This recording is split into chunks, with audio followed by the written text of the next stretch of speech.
Dalam bernegara, Amerika menggunakan strategi banyak muka untuk menaklukkan negara lain. Catatan yang kita sepakati adalah negara Amerika itu negara agresor. Banyak alat mereka untuk melakukan agresi dengan smart power-nya, seperti atas nama demokrasi, atas nama HAM, atas nama peacekeeping, menggunakan kekuatan dolar dan kendali negara lain dengan hutang memakai IMF, memakai World Bank, serta lembaga rating. Pengusaha besar Amerika melakukan hostile takeover ala Wall Street milik swasta untuk makan swasta negara lain. Private equity army dan defense kontraktor masuk ke sebuah wilayah sebelum kemudian mengambil sumber daya alam suatu negara, dan itu banyak sudah dilakukan. Libya disikat, Irak disikat, dan banyak negara lagi. Kemudian sisi lain, Tiongkok juga sama di dalam melakukan agresi ekonominya demi menghidupkan 1,5 miliar penduduk Tiongkok. Tiongkok memakai 3 instrumen utama, yaitu mengendalikan hukum sebuah negara, mengendalikan media di negara yang akan dia incar, dan pejabat di suatu wilayah atau negara yang ditarget. Kemudian Tiongkok melakukan siraman ekonomi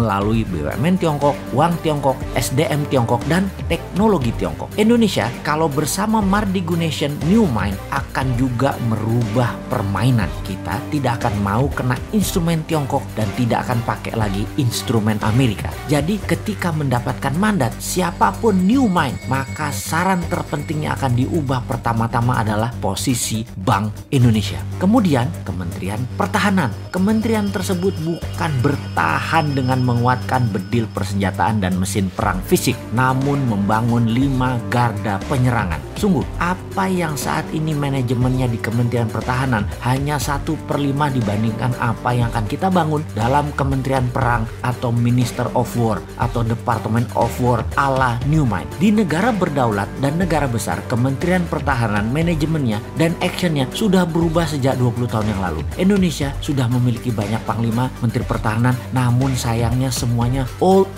mind, kunonya kebablasan. Sekali lagi, ke depan bukan lagi Department of Defense, itu hanya satu di antara 5 pilar Kementerian Perang Republik Indonesia versi New Mind. Dalam Kementerian Perang ada divisi propaganda luar negeri, ada divisi ekonomi luar negeri, ada divisi telekomunikasi, IT, warfare by others means, atau berbagai jenis perang seperti perang sel, terorisme, biological warfare, dan counter insurgency warfare akan melengkapi selain saat ini yang kita punya 3 matra militer, darat, laut, udara. Panglima tentara adalah wamen atau wakil menteri, atau bisa juga merangkap sebagai menteri pertahanan tergantung kebutuhan dan situasi serta kemampuan individu panglima tersebut. Dimana kalau panglimanya juga menteri perang, wamennya dari instrumen lain yaitu sipil yang berpengalaman luar negeri. Itu bisa juga.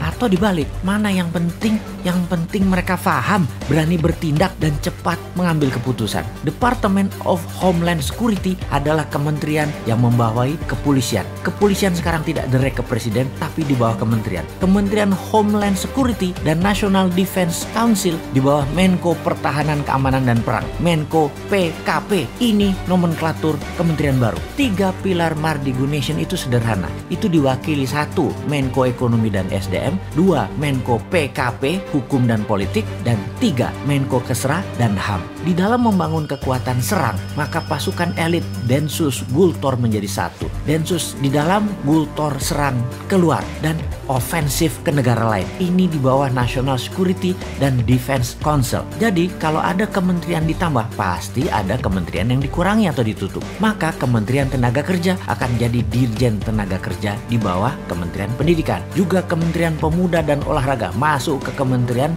Pendidikan. Kementerian Sosial akan hilang, langsung dikasih ke Pemda, dinas sosial di pemerintahan daerah masing-masing. Kementerian Peranan Wanita ditiadakan, masuk di bawah Menko Kesra aktivitasnya. Penggabungan beberapa kementerian juga dilakukan karena keterkaitan lebih mudah koordinasinya di bawah satu payung kementerian. Kementerian daerah tertinggal jadi dirjen di PUPR. Intinya kementerian saat ini akan berkurang 40% jumlahnya. Pastinya Kementerian BUMN akan ditutup. Perusahaan BUMN dikurangi jadi di bawah 20 dari 800 BUMN saat ini. Akan di merger ditutup, dijual ke publik IPO hingga mayoritas 100% dijual. BUMN langsung berada di bawah kementerian terkait. Misalnya Pertamina dan PLN di bawah Kementerian ESDM. Jadi, New Mind akan mengembalikan semua fungsi alat negara sesuai Undang-Undang Dasar 45, di mana kementerian adalah jabatan politik dan sebagai regulator, tidak lagi sebagai operator.